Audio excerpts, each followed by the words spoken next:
Okay, so for this episode, we got one of my maybe all-time favorite, not just real estate agents, but people in general. So this is one of my good friends, Mark Trevino. I met him through the Perry Group. It's been almost 2 years at this point. Mark's been with them kind of every step of the way as they've grown to be one of the top teams here in Utah. And so it was a lot of fun just sitting down with somebody who I consider a close friend within the industry. And I wanted to try a couple different things on this episode. So we actually ended up calling in Mark's mom and doing a segment I like to call Moms Reviewing Reviews. And it was kind of something fun that we did on the fly. I've met Mark's mom before, and she is every bit of sweet that you can think. And then we also had Adrian Maco, who's one of Mark's very close friends, both professionally and outside of work, come in and tell us a little bit more about who Mark is. So I'm super excited for you guys to hear this episode and get to know my friend, Mark Trevino. Hey, thank you for having me on. Hey, I've been waiting on this call. Dude, of course. Like, it's we knew who we wanted to get. Like, I kind of hit a bunch of friends really quickly. Like, those were kind of the first couple of guests. Sure. And so going from there, I was like, okay, now I want to start meeting new people that I've never talked to, see if this idea still works. Right. And now it's just kind of like, okay, this is going. We love the direction that it's going. We're just going to start interviewing the people that we know, right? And so we're having a lot of fun doing it. We're dumping a ton of content out right now. It's been crazy. So what do you think's been obviously the biggest benefit, but like, what are you getting out of it? And not only you specifically, but you as the person who's going to sit here.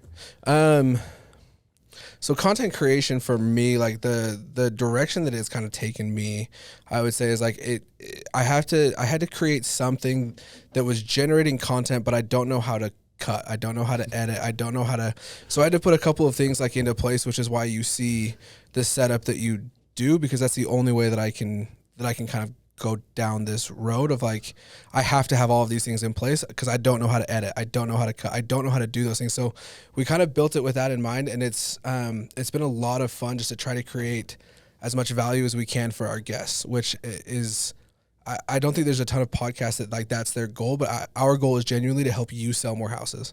And the content that we're putting together is for that, right? How comfortable were you creating content before you started? It just depended. Like I had like probably normal fear of like getting in front of the camera that lasted like the first time. Sure. Which is why, like, honestly, like when we go and shoot with Matt Cash, I will tell people like rip through this one time, like rip it. You've heard me say this to people because you've shot with us before, right? But I just tell people, get the first take out of the way. Don't stop. Just keep going, fumble through it. But like, you have to get to the end and realize that like, it's not that scary on that very first take. Right. And then you're kind of going from there. Right. And that's but that's a really good question. Like that's part of what has like changed with our process, even just interviewing for the first month. Mm-hmm. Right. Cause I realized like when I interviewed Adrian for the first time, I looked back and I was like, dude, I was so stiff. Like I was so nervous. And like, even I put this table in here and my wife goes, it might not be the right mood. And I'm like, why? She goes, because people are going to put their foot up on the table. And I said, bet. Right. Like I said, okay, like that's the vibe that I want. Like I want this to be, the content creation has always been geared now, right? This is like the focus, but it has always been geared towards creating content that is good for the people that I have on my show, right? Which are my clients ultimately. Sure. Right. So it's just trying to create as much value for the clients that I have on the show as I possibly can through content creation. Sure. So what do these next steps look like? Or is it still in the works where we can't talk about it?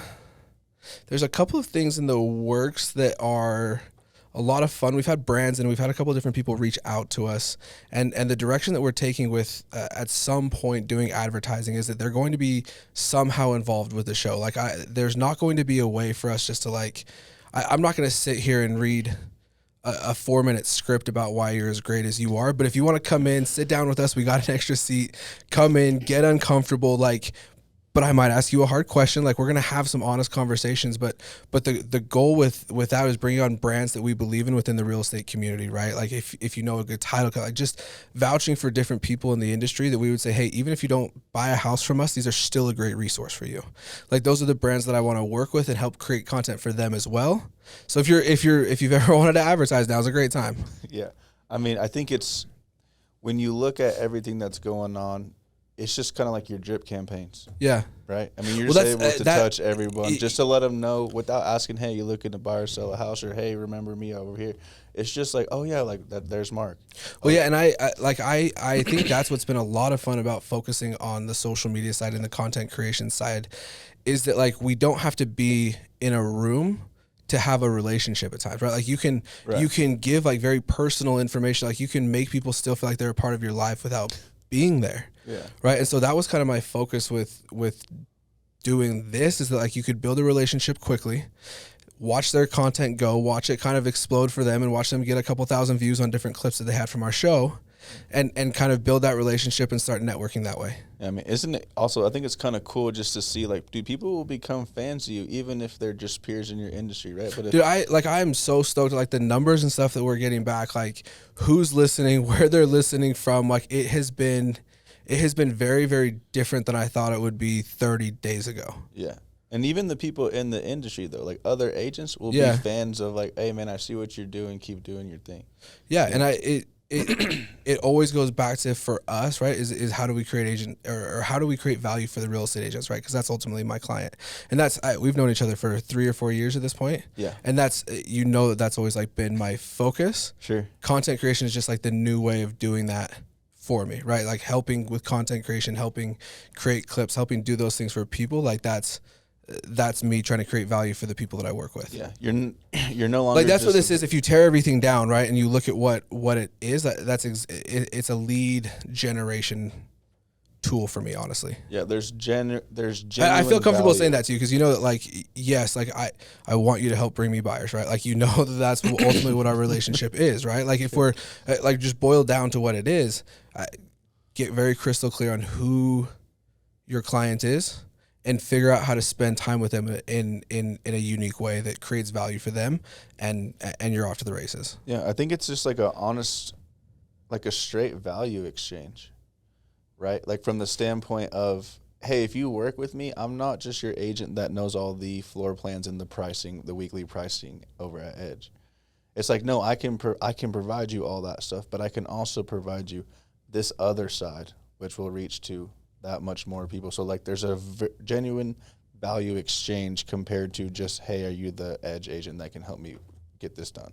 Well, I think the beauty like behind like what some of the after effects are of creating content is just like brand awareness. Mm-hmm. And so instead of having to come in, like, you remember how I used to do it, right? Because the way I called on like the Perry group, I was in their office for sales calls with drinks on my back. Like we had you guys up to the house for dinner. We had like, there was a lot more hustle, right? There was a lot more quote unquote putting in the time when I was trying to establish our relationship at first. Right.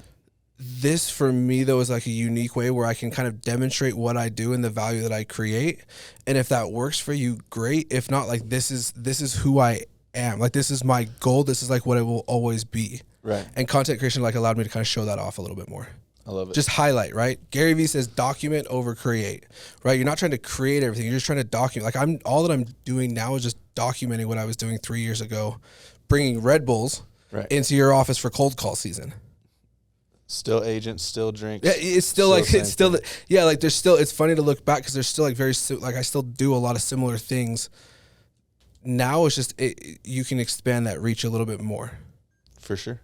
No, that makes sense. Well, what are you, we don't like, that's 10 minutes. Good gracious. Okay. Well, sorry. That went longer than I was expecting because it's always fun when we have somebody in the show that like we know and that we're comfortable with and that like we know as a top producer, and we're just excited for people to get to know. So like super excited to have you on the show. Hey, like I said, I've been waiting on this call, man. I think, obviously again, like I said, people that are agents, myself, you, become fans. And I was already a fan from the beginning. I got to be part of those. Hey, if I did this company, like, what do you think about it? Like, yeah. You had those. You were an early person that I was calling, just like, dude, brainstorm this with me and tell me if I'm crazy or not. No, yeah. I mean, this is something that, like I said, this is something that you can build and continue to, like, people will always be, hey, go check out my episode, or hey, here are my thoughts on this. It's just, like you said, the documentation piece of life.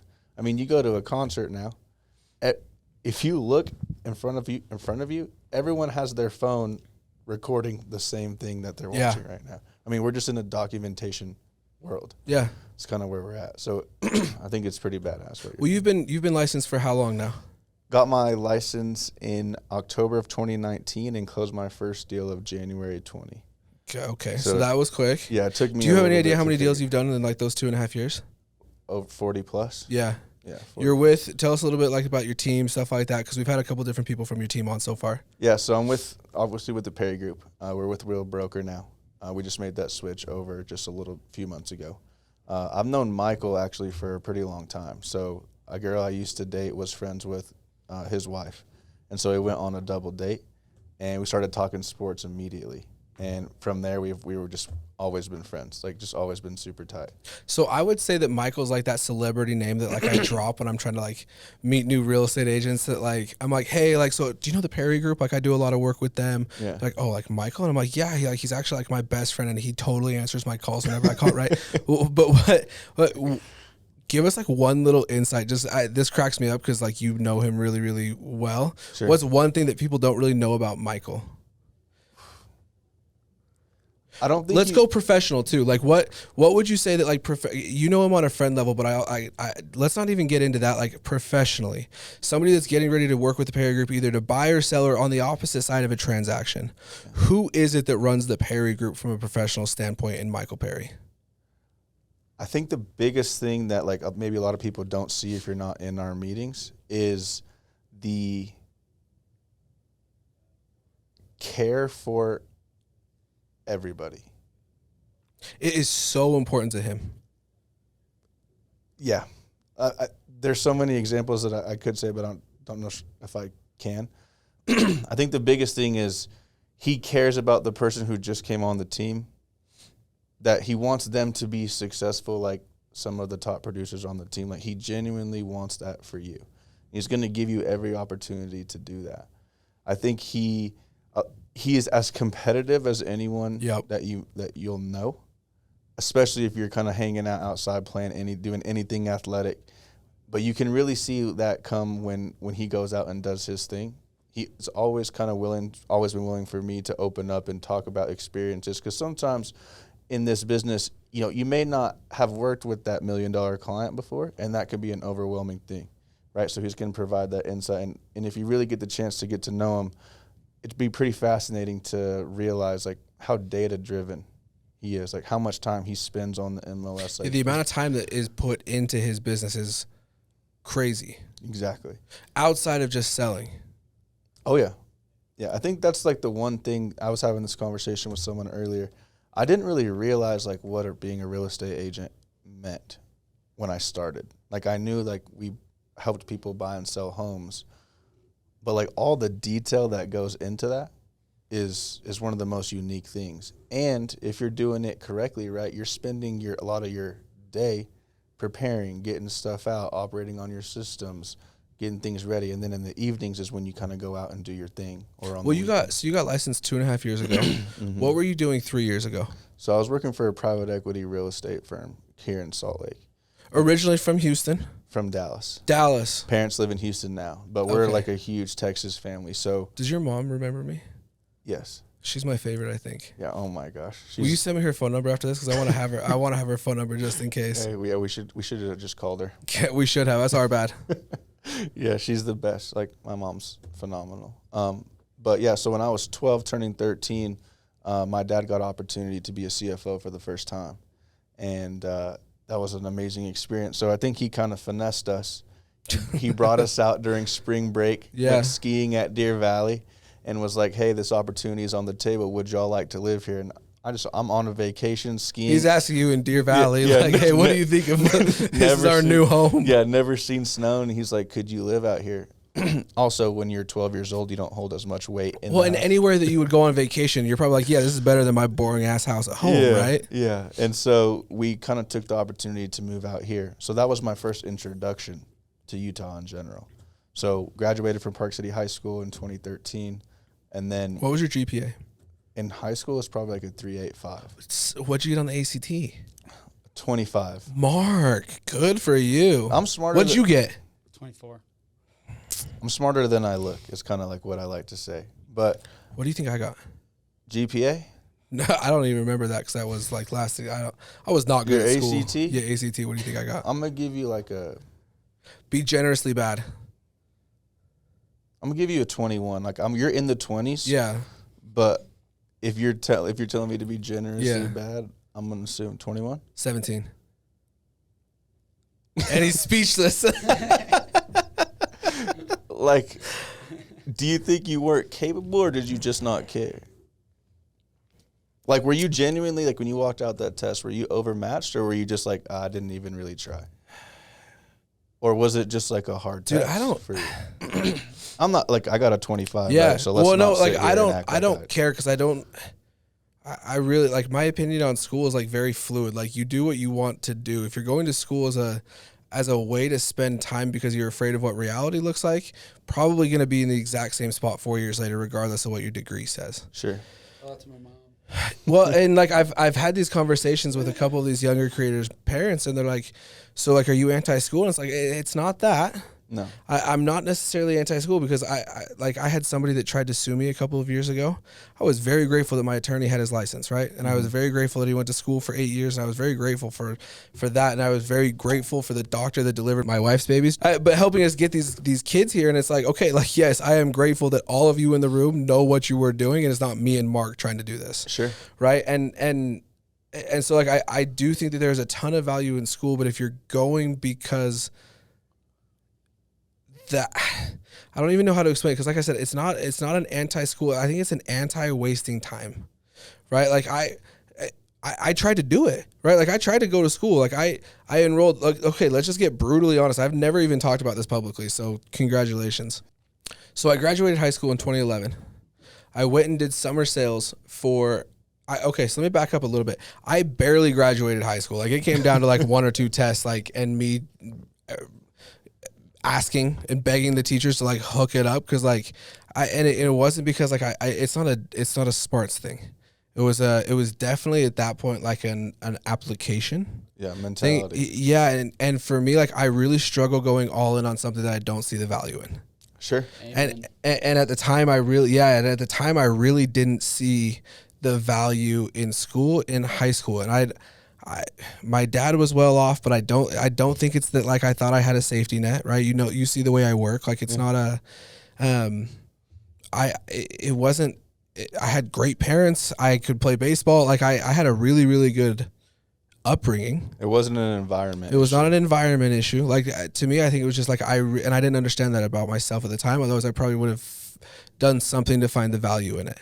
Right. But like and it's not even like the other side of it too. I also don't want to say I was like this hustler, right? You hear all these like CEOs and stuff on Instagram and whatnot, and they're like, bro, I was flipping garage sales at 7 years old. And I'm like, I was playing Call of Duty. Like right. Like there's not. You were getting through, like you were moving through it at your pace. Yeah, and I think my biggest issue, and it's like I said, it was, you guys, this is all me. Like this is all new, talking to my therapist, and it's been huge, right? It was just like I struggled to find the fun in working when I knew that like my income didn't like support the family. Like So you're saying because you were only taking care of yourself, it wasn't so grand. Yeah, like I think I had probably like a lot of independence and like a lot of footloose and fancy freeness that like I didn't realize at the time was different, right? Like the area that I grew up in was nice. Like it was kind of like a young, naive, and it bit me in the ass, right? I barely graduated high school. Wait, hold on. What was your first job ever? Like where you got a paycheck, not babysitting or something like that. So I started umpiring baseball at like 12 or 13 years old, like for the city leagues. And the way that it happened, and this is like very indicative of my life, I was at my little brother's game. The umpire, because it's freaking city Travis league, like or Al? Probably Al. Okay. Like you were umpiring. No, it's probably his Travis, team's because game? Travis was 11. So Travis would have been playing like kid pitch baseball at that point. Okay. And the umpire didn't show up, and I was just like, no, I know how to do that. And they're like, what? And I was like, you guys pay these guys, right? And I knew that they were making $35 a game. And I was like, no, I can do that. Yeah. For $35, I can figure out how to umpire baseball. Yeah, I remember that, dude. Like so they do 7 games in a day for $40 each, and then did. Well, yeah, and then this is like where I really started to see value, right? For me, I realized that if I was good enough, they would give me back-to-back games. So I would show up at like 3 and then it'd be done at 9, right? So like I could just crank out like 6 hours, cool $90 or whatever it was, and I was like, that's a good day, right? Like that is a good day. And then I realized that like if I got really, really good, they would book me every single night. And then I realized if I was really, really good, they would pay me because normally they would budget for 2 umpires, right? One behind the plate and then one in the field. Correct. I realized that if I got good enough, they would give me, I think it wasn't the difference, but it was like they got to keep $10 and I made like an extra $20 or something per game if they didn't have to have 2 umpires there. If I was good enough to call all the bases, balls and strikes. Keep in mind, this sounds like I'm like this like noble like super umpire. These were 10 and 11-year-old kids, right? Like let's call this what it was. Like the parents were a bigger pain in the ass than the players were, right? Yeah.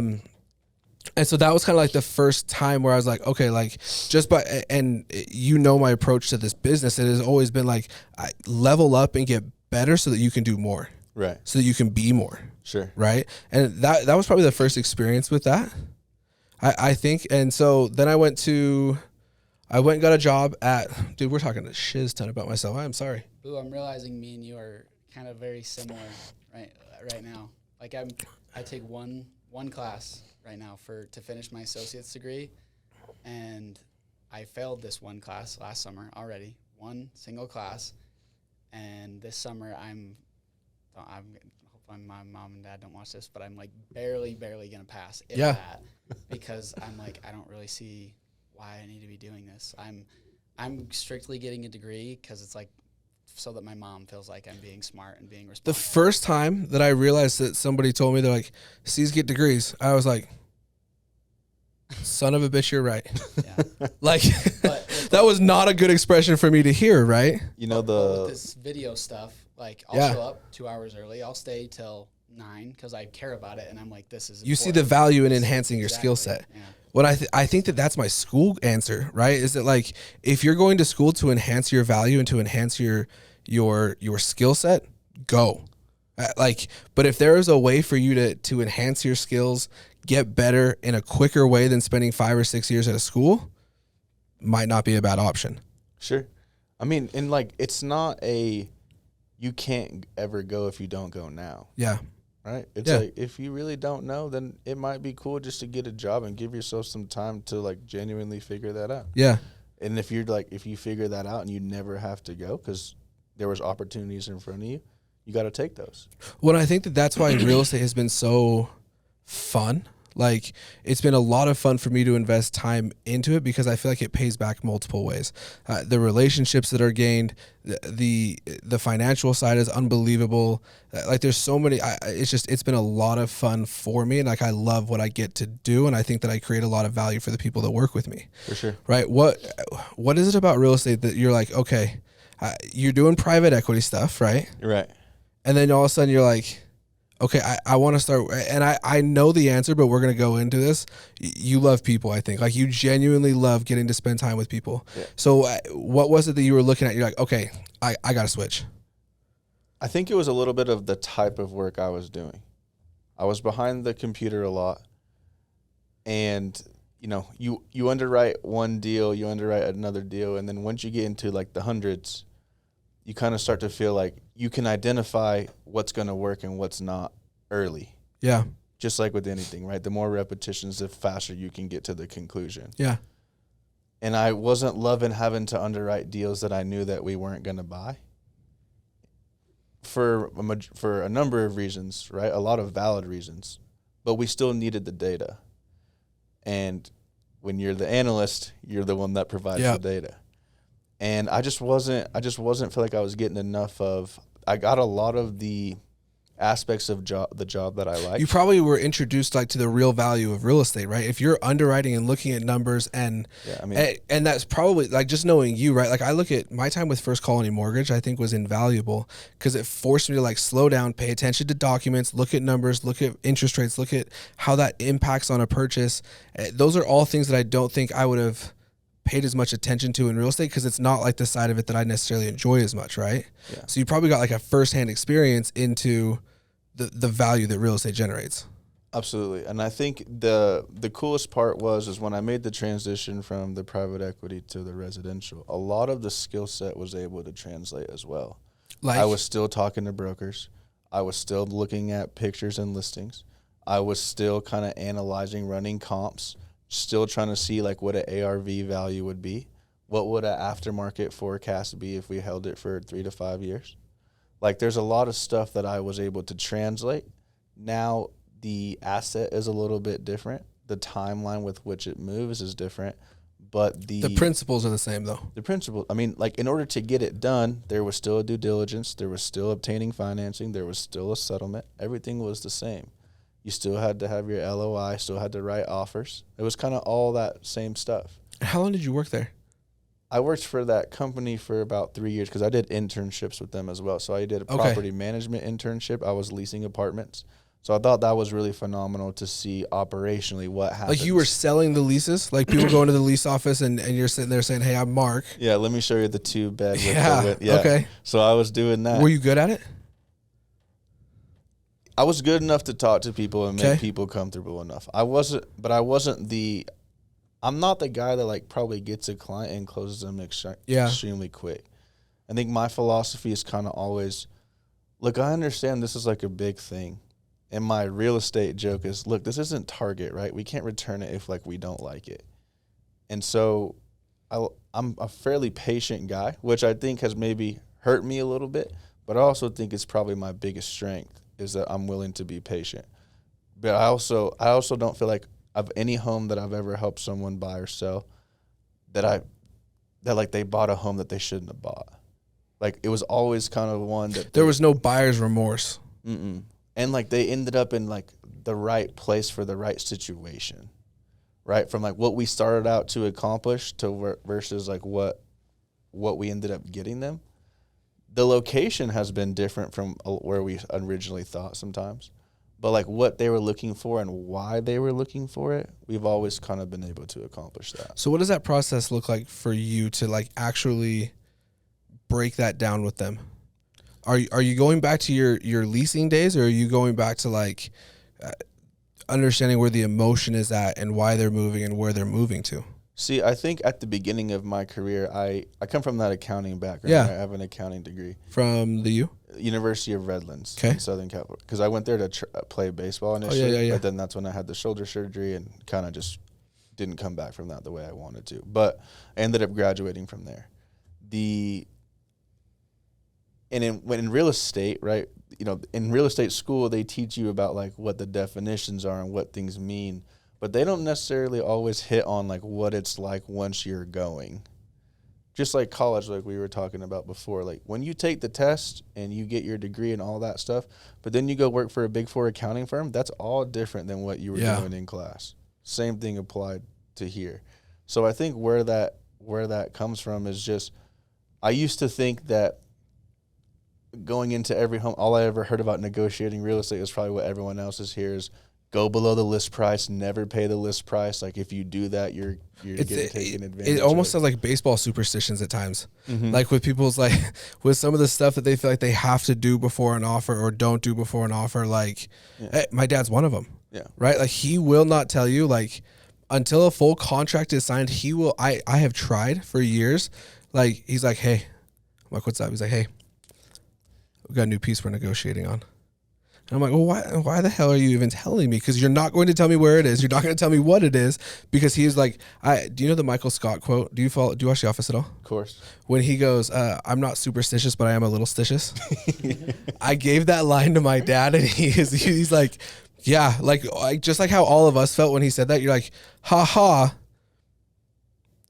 He's actually got a point. Like I'm not, yes, right. And that's what my dad realized. And he's like, okay, I'm not superstitious, but I am a little stitious, and he won't talk about it. Yeah. Right. But it's like, it's this fundamental belief that it has to be done like one specific way. Right. Yeah. And so going into it at the beginning of my career, it took me a little bit to understand how it works, just like with anything. Right. Yeah. But I just came out of a field where we'd have to underwrite and hedge everything. So, like, my mindset a little bit at the beginning was about that. Hedge everything. Was, like, trying to get it the best deal that you possibly could. until I understood like what this job I think is really about. Because every single person that you talk to might be willing to pay a different number for a house, what it means to them, right? So it's not a one size fits all. And when someone really loves that house, like if they had to go $5,000 over, I mean, you remember those times where like going $5,000 over, $10,000 over was you like almost a thing. felt, especially when it first started, you felt very slimy. Like I said, because the market changed. I would say the market at that point changed really quick. To all of a sudden, it went from you had money that you can negotiate down on, and then it flipped really quickly to there's multiple offers on this, and it was a consistent multiple offers. I mean, there were times where you could go try and negotiate that $10,000 in closing costs. Yeah. Because people needed the deal to get done. Yeah. They had just been on the market for 30-something days, and they were looking to move on. Like, that was still a thing. So, but as I came in, things started to change, right? Because we like in March of 2020, that's kind of when the world started to change. And then real estate moved faster. And I would say at that time, I was moving one step behind of how quickly things were moving and accelerating because I was still learning versus like the person who sits in front of you today as an agent. I like to use the analogy of I'm now that person that when you go to visit college that can give you the tour that can walk backwards because I know where the stairs are. Yeah. I know where the sidewalks is. I know You where spent the time. buildings are at. I've like walked the campus. Yeah. I've got to learn and understand what's going on. So like that's kind of the biggest difference was the mentality. And the mentality was like your job is to help the person that you're working with or the people that you're working with get into the house that they want to live. So what surprised you the most when you made the switch over here? What was like the first like, oh, okay. Like it's, I think that the first time, like at least for me, and Edge is kind of an interesting one because I grew up, I mean, by the time I was 15 or 16, like this was it for me. Right? Like I think ultimately that's why I sucked at school because I knew exactly what I was going to be doing, sitting in this chair talking about Edge Homes. Right? Like I think ultimately like I knew that was like what I tried to fight it. That's why like we didn't get into it, but like I flunked out of college 3 times, right? Because I was like, no, I am going, and it wasn't meant to be because I think that this is where I was always supposed to be. Right. And I think when I walked into it, like it almost kind of felt like Disneyland to me. And then I started talking to the other world. Yeah, like it was bigger than me, right? It was like, I think that when I first started having some of these conversations with people, with other Edge agents that were 35, 40 years old, established in the business, and hearing like how they were operating, I was like, okay, this is different than I thought it was. Like it surprised me, like the level of intensity that and still to this day, right? You met a lot of Edge agents at this point. Like it's a different level there, right? Like there's a level of intensity that exists on that sales team. And I wasn't ready for that when I jumped into this, right? Right. And I want your feedback too, because I think it's interesting because you had a good idea of what you were getting into. Right. So what was different? From the private equity to this? Yeah, just not what was different, but what surprised you the most? What was like your like, oh shit moment? Like, oh, okay, this is... One, the emotional side of being a buyer or a seller. Like the weight of that? I never understood that. I've never done it. At that time, I was 25 years old, right? Like, that was 2019. Up until 2017, I've been in college, in school. Like that's kind of what I was doing. Like I was in school, hanging out, doing my thing, getting grades, and moving on. Versus, I think the best part about this job, or one thing I didn't realize that the biggest value is that like I'm not necessarily the most creative guy, but like you can be creative within a space. Yeah. You can structure a contract a certain way. Like, it doesn't have to be so uniform and dialed in, and it can be a little bit loose. Or someone might be willing to pay $5,000 because this is where they want to live, and that's the view that they want, and they're going to be here, and they don't care. I was trying to make it fit perfectly. I think what that allows you to do is just say, okay, they have this house listed at $500. That's the value. That's The value to my clients though is 510.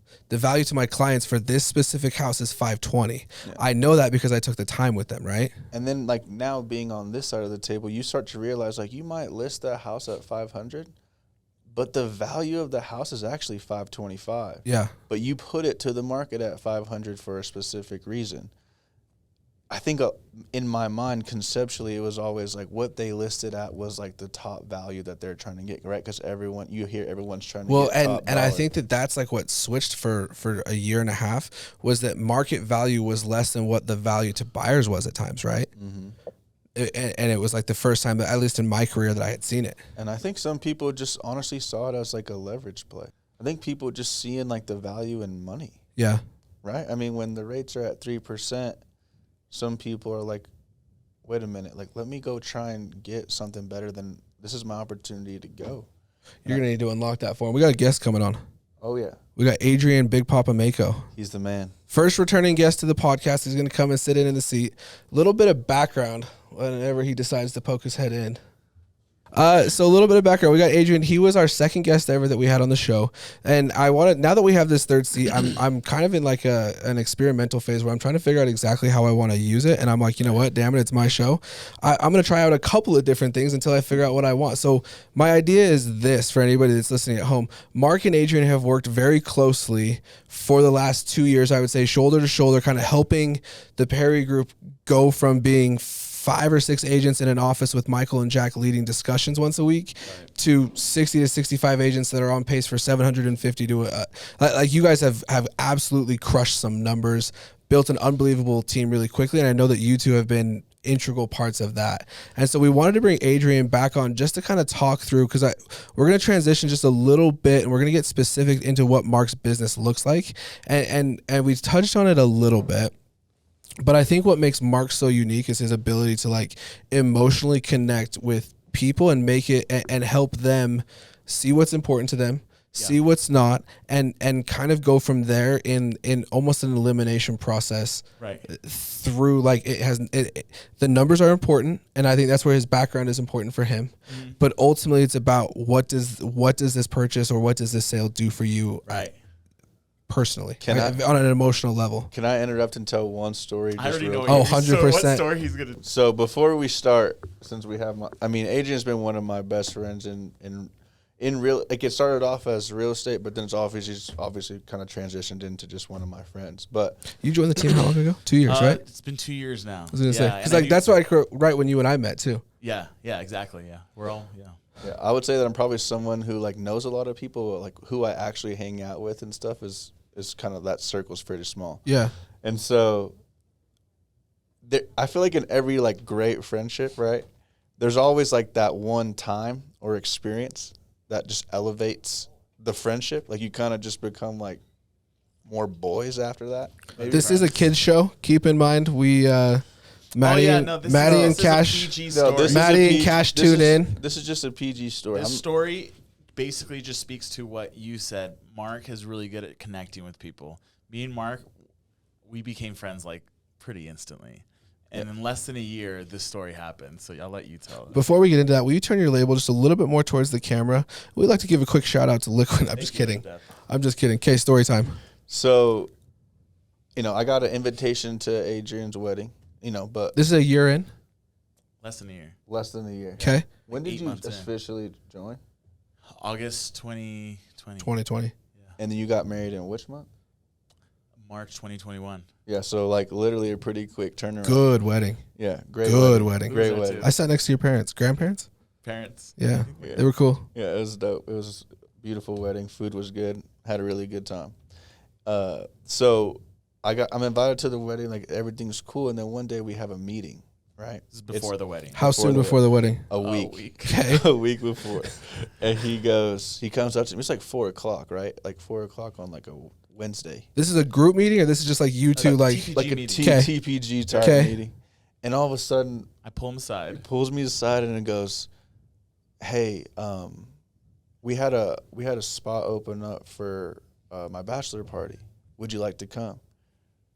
And first of all, whenever someone asks you something like that, that means like, yeah, we're about to go have a good time. We'd like to have you there. So that's a cool thing. We think you would contribute to the vibe. Yeah, like we don't think Like, that you're gonna mess it I wouldn't up. have just invited anyone. Like I knew Mark would get along with Yeah. everyone. Yeah, and so I'm like, yeah, man, like that sounds good. Not comprehending the fact that his wedding is the weekend after. Yeah. And I said, You didn't realize how soon this was. like I just didn't put it together. You thought on you the had fly. time. You didn't think you had 7 Like, days. I thought Yeah. we were about to go to Wendy's, and he's asking me if I'm about to go to the bachelor party. Yeah. So I was like, yeah, man, like that'd be great. When? And he goes, well, the flight leaves tomorrow morning at like 9 a.m. Stop. 10 a.m. I was like, tomorrow at 10 a.m. He's like, where are we going? Miami. Miami. And I was like, you're really about to ask me to go to Miami tomorrow morning at 10 a.m.? Like, I'm not prepared for this. Were you whatsoever. offended that he's just like, no, Mark will have time? No, it was. I know you thought Hey, it. you're not doing anything tomorrow at 10 a.m. Yeah. Yeah, like, hey, no shot you got anything going from now-ish Right. No, because you got to go pack. Yeah, the It's like market- through the weekend. the market's moving crazier than ever. Yeah. Like, I'm so busy. And then he's like, hey, let's go to Miami. So I tell him to think about it, basically. So I go home and I'm, 2 hours in, I'm just like, I can't. Like, I He just says can't. no. He texts me. He's like, dude, I appreciate it. Like, thank you very much for thinking of me. Like, I can't. So I'm at dinner with my friend. We're at the Ivy downtown, and there's a bunch of people. And then I'm sitting next to my friend Sarah, and she's like, "Hey, I said, hey, like my buddy wants me to go. Like, look at these flights. Like, I shouldn't do it, right?" She goes, "Mark, you need to do this. You need to do this." And I was like, you know what? You're right. I'm gonna do it. And like that was one of the coolest parts about real estate that I never. When I got into it, I didn't even know what I was doing, or how you could even utilize it to your advantage. But if I'm working at the place that I was working at, there's no way I can just show up in Miami. Well, transactions weren't that emotional, right? No, I'm just talking about just the flexibility in the schedule. Okay. So that's what I'm talking about, was just like the leverage tool that real estate was. It allowed me to, on a few hours' notice, go on a trip across the country where I was still able to work. We got a deal under contract while I was there. Yeah. And that led me to elevate my friendship kind of to a new level. Well, and this is going to be kind of an interesting conversation. I'm really excited to get your feedback, because I think when you go out of town, if you're an agent and you're able to put a deal under contract and you're able to kind of still operate without being there, this is like my progression, I would say, was this. Like, you had to either get really, really good with systems so that people didn't know you were out of town. For me, though, I'm like, y'all know me. That's not me. Yeah. Right? Like that is never going to be me that has these systems into place to manage everything flawlessly. But what I realized I could do is develop good enough relationships with people like Mark and people like Adrian. I said, like, you know what? I got cash in the backseat of the Razor right now. We're in the mountains. I really want to earn your business, but I'm out. Right. I had to have good enough relationships that I could go to you guys and you guys would be like, perfect, call me Monday. Right. And so I getting into your business, I think that's probably says a lot about how you operate and what it feels like to work with you on a transaction. Sure. Right. So walk us through that a little bit more. What do you think? What do you do with buyers? What do you do with sellers? Like, get into a little bit more about like what your actual systems or processes look like in your business now. Sure. Yeah. I think because I think you've built a business that highlights those things. Yeah. I think the biggest thing that I try and do now is like tell my people, the way to make this, I'll ask people, I said, how do you want this to go? And that's like a really kind of shocking question sometimes. I said, like, do you want to move super quick, or like, are we genuinely trying to take our time? Start with a new icebreaker. Let's call Mark's mom. Bless her heart. She wouldn't know what to do. Say, Mom, you're on a radio show right now. She'll probably resonate with that more than like a pot, like a. She's going to say, Mark, why didn't you say something? This is a live Why radio didn't you show. tell me? I'm like, Mom, no one can see. Say, Mom, I'm on Who Wants to Be a Millionaire. I'm using my lifeline. Okay, you got to help me answer this question. She would freak out. She would say, why didn't you call me? Why didn't you call your dad? Mom, I only have 30 seconds. Just go. I don't care. I mean, I care about Cooper's doing, but we can talk about that later. Do you think your mom would answer? Yeah, totally. 100%. If I called her? Nah, maybe. If I called her, for sure. What if I call Will you text her and tell her you're on a show and she's about to get a phone call very shortly? Yes, I'll do it right now. And then send me her number, or just give me her number. Hold on, I gotta connect. Is the world gonna have my mom's number? No. What? I've never done this, so if it doesn't work, we're gonna. No, why would they post your mom's phone number? Do you know where to find Perry Group? Like, do you know how to go? I need you to go find me a juicy 5-star review for Mark. Okay, yeah, I got you. And screenshot it and send it to me. I got one that I'm certified to date this sister. That's a good one. That's my favorite. I'm not gonna tell her who I am. Just watch. I got this. So while he's working on that, walk us through a little bit more. Yeah. Your homie that you know really well from real estate Yes. gives you a 12-hour notice and says, "Get your ass on the plane for my bachelor party." Absolutely. How can you do that with buyers and sellers? Like, what does that look like? Do you tell them you're on vacation? Do you try to play it slick? Like, what is your approach to that? Yeah, I think the communication, because I think people, like, they understand that you're real people. Or we need to at least educate them that we are real people, right? And so, like, Amen. it is okay, right? If Amen. we take a Yeah. trip. And I think as long as you say, hey, I'm going to be out of town, I will not be the one that's able to physically show you the properties. I already have someone set up that can take over for me. They know exactly what we're looking for. They're already set up. And I will still be the one making the calls and the negotiations. Just someone else will be there for you to facilitate what you're looking for. I think it kind of goes back to what I was saying at the beginning of just my style as an agent. Like, if it's not the house that you like, then let's not offer on it. Yeah. You know? Like, I want you to live in the house that you want for two reasons. One, I'm not paying for it, and I'm not living there. So I don't think I should be the one to tell you, unless I see something structurally wrong with the property, or, hey, just to make sure, like, you said you wanted this and this is different, you're sure you're okay But with it's that? not your job to sell them the house. It's not your job to be like, the curb appeal on this house is. No. Yeah. I think this, probably a little bit more, and I don't know if that's the right or the wrong way to do it, but if it's a house that you want to live in, I feel like you're going to tell me. Yeah. You're not going to buy it because I made the granite countertops sound amazing. You're like it because you can see yourself cooking meals in that kitchen, or having people in the living room at Christmas. Or You see playing what in it the does for your backyard. family to move into this house. Yeah. You see or not even just your family, but you see what you're actually buying, right? You see the life that comes with it after you sign everything. Exactly. And so, And that's one question that I ask people. I say, when I ask them, hey, how do you want this to go? The second part to that is I say, when do you want to be in your living room Saturday morning, sitting on the couch with your cup of coffee, looking around and saying, like, I'm happy I'm in my new home? Like, when do you want that to happen? Because if it's May and you throw a big July 4th party every year, and that's like your thing, and you want to do it in your new house, well, then we need to kind of get you close. Like, we got to go now, and you're going to probably have to compromise on a couple of things that you said were on your hit list. if that's like what we're doing this If for. the deadline is actually that important. Yeah. And if it's not, but like, we shouldn't just buy something to accommodate a party.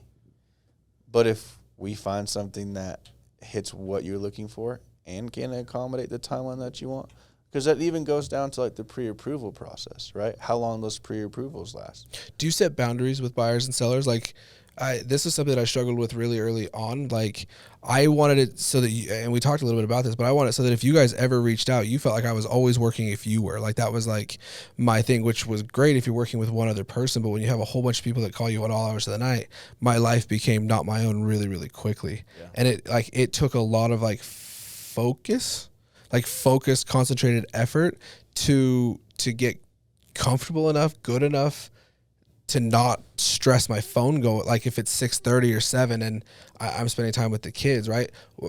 Do you set boundaries with buyers and sellers like that, or are you just like, let's take it as it comes? I kind of take it as it comes. I mean, I know some people that have the strict rule at 9 p.m., like, they're not doing it. If I'm sitting out on the couch and it's still like light outside and I know the answer to the question that you're asking me, I'll answer it. But I used to be that person that would get that text at 11:45 and respond. I used to check my phone like twice a night, right? It's easy to be when you're a new agent, I feel Well, yeah. So what do you think? Why do you think? It's really new agent-y. Because and ultimately, like, the goal of this show is to help Isn't a bad people get hired, and I've had a lot of fun, like, pointing out things that I think really good agents are okay with. I think really good agents are not always the ones that are always available, right? They're the ones that have certain structures in place, because that's a sign of their business being at a certain level, right? Right. That, and I think it's about setting expectations with your clients. If you tell them it's, by your actions, not just verbally, that it's okay to text me at 11, 12 p.m. and I will respond, they'll get used to that, so they won't feel bad reaching out to you at that time, right? But if they know that, hey, after 9, I'm not reachable until 9 a.m. the next morning, you always have to be adaptable. So unless there's an emergency, right? Well, that was like But 9 out of 10 times, it can wait till 9 a.m. Courtney's been running all of the Mad Cash stuff, right? So she's taking in all of the requests, everybody that's wanting information. And I saw her emailing somebody back at like 11 o'clock the other night. I was like, it is so funny how quickly the turntables turned, right? Right? Like it flipped really, really quickly. And I just told her, I was like, hey, just friendly tip, because I'm not going to tell her not to do that, right? Like, I don't, it doesn't bug me. Right. Did your mom hit you back? Hold up. Yeah. She said, sure, oh Lord. Okay. Well, let me finish that thought, and then we're gonna call. What's her name? Lorena. We're gonna call Lorena. I got an idea. Miss Trevino. Miss Trevino. Okay. I would never tell her how to do it. I just told, like, my advice to her was, like, once you text that person back at 11 o'clock at night one time, that's the new expectation going forward for that relationship. Exactly. And I think that is such a valuable piece of advice that if I could give to any newer agents that are starting out, whatever you do, make sure that you are, like, those are your expectations. Like, that's how quickly people are paying attention to what you do. And I think I tell people, you can text me whenever. But it doesn't mean I'm going to respond. But, like, that again, to that point, I used to say that and I would respond. Right.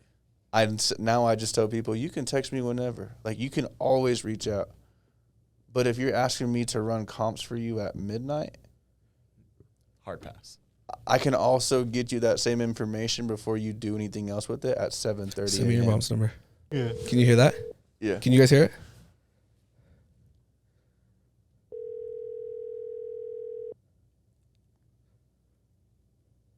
Hello? Is this Miss Trevino? Yes, it is. Miss Trevino, my name is Boo Maddox. I'm with the Who's Your Agent podcast. How you doing? Good. How are you doing? Mom, I'm don't doing sound good. all professional. Be She yourself. sounds so formal right now, huh? So nervous right now. Mom, just be you. Before we Just get be started, Mr. Trevino, I want you to know he's not in trouble. I'm not under arrest or nothing. How much money do you need? It's not as much as I think a mother would put on her son's head, but it's still a decent amount that I think is a fair market value. Yeah, fair market. I'm at least fair market value, Mom. Yeah, I'm not asking to pay a premium, but I'm at least fair market value. He said that you would know his worth better than anyone. Oh, no. So I hope no. Well, I have Mark on my podcast, and I'm wanting to do something just a little bit different with you, if you don't mind. It's called Mom's Reviews. Okay. So I have do you know Mark's friend Adrian on the team? Yes. So Adrian sent me over. I asked Adrian to find me his favorite review of Mark, and I want to read this for you, and I kind of want to get your review of this review of your son. Okay. And I want you to wait till the end, because I think the end is probably where I want your feedback more. Yeah, no, this is a 5-star review. Yeah, no, this was a good review. It was hard. I don't even think we found a bad one on him because he was so good. So that's why we had to come up with something for all the good ones. Okay. Mark was amazing to work with. I would buy or sell again with him in a heartbeat. He patiently sent leads to us for over a 6-month period until we were in a position to move forward with selling and purchasing a new home. He took the time to truly understand what we were looking for. He made the process feel as simple as he possibly could, and he clearly answered any of my questions. He was professional and efficient. I trust Mark, and if I had a single sister, I would line them up. What do you think about that, Mom? Can I get your review of that review and how you feel like that accurately describes your son? I think it describes him 100%. And if his sister and dad were on the phone, they would say the same thing. And he puts everyone first. He works so hard to ensure that everyone is taken care of, and not just in his line of work, but at home and with us as well. to even take it a step further, maybe not even in the same subject matter, but he'll even call Grandma to make sure we're doing okay. So, yeah, that's him. Is there? 100%. This is like a really personal question to ask you on the first date, but I have to ask. Okay. Is there a lot of people that try to set him up? Like I feel like he's husband material through and through, and I'm sure that you get asked all the time. I think more than anything, I'm trying to see if that portion of the review was accurate in Mark's life, because I'm guessing that it is. Definitely. Yeah. Well, I've tried to set him up with my embarrass him. sister-in-law. What was that? Go ahead, Someone Mom. said something. I don't know. Go ahead. Does he get set up quite a bit? I'm going to embarrass him. But yes, I get the. So is your son seeing anyone? Or now, how old is he again? And do you think he'll ever move back to? Oh yeah, I get this all the time. Yeah. I'm sure you're having to beat them off with baseball bats, huh? Oh yeah. Well, no, it's not like that. But So she's like, She says, "Okay, hold on, I got to set some there's not expectations that here." many. There's She a goes, couple. "There's a couple." There's a couple, but it ain't too many. one or two. But So this is where Mark gets his honesty from, obviously, because she didn't want to get she didn't give you too much praise that you didn't deserve, huh? She's like, hey, No, let's slow it yeah, down a that's- little bit. yeah. Okay, there's not that many. Not a good idea to do that. Well, here's the last question of our segment that I'm just dying to know. If you were looking to buy or sell a house, would you use Mark? Absolutely. So much so that we're in the process of possibly selling ours. And we just said the other day, like, if we could get Mark to do it. And he's like, Mom, I'm not licensed in Texas. And I'm like, well, get licensed because I know that he would work double to ensure that we got the most, but being fair. So absolutely. Well, and this is another really personal question, do you think that he does that because you're his mom or because you're his client? Because I think he does that for his clients too. Oh, I know he does. Yeah, we love hearing his stories, and Kind of, it's very Selling Sunset-esque, huh? It's like, what? His stories are very Selling Sunset-esque. yeah, it's wild. My mom's always like, wait, so it was which client for which house? Okay, perfect. Like, Oh yeah. my and then mom I loves love to hear the all that. Details, and then I love when he posts pictures. Did you keep the stats at his baseball games growing up? No, Okay. She was Are you kidding She me? kept a mental stat though at all time. I guarantee she could run you through what your on base percentage dude, was. One time she was looking out at the field and she said, "Go Mark," when it was my friend Nate. But we both shaved our heads so we looked the same. And my sister's and like, then my daughter said, yeah. She's like, Mom, that's not Mark. I was like, oh, okay. Oh, well, way to go, Nate. Well, moving on. we appreciate you crushing our very first segment of Moms Reviewing Reviews. You were amazing, and your son is a very, very good real estate agent. I've worked with him a couple of deals now, and on my personal deal. yeah, and on which your we're closing personal, and here. like it's been very fun to see Mark within the transaction because he's very much who he is outside of it, I would say. So we appreciate the time. We'll let you get back to real life now. Okay. Appreciate Bye, Mom. you. Love you. Bye.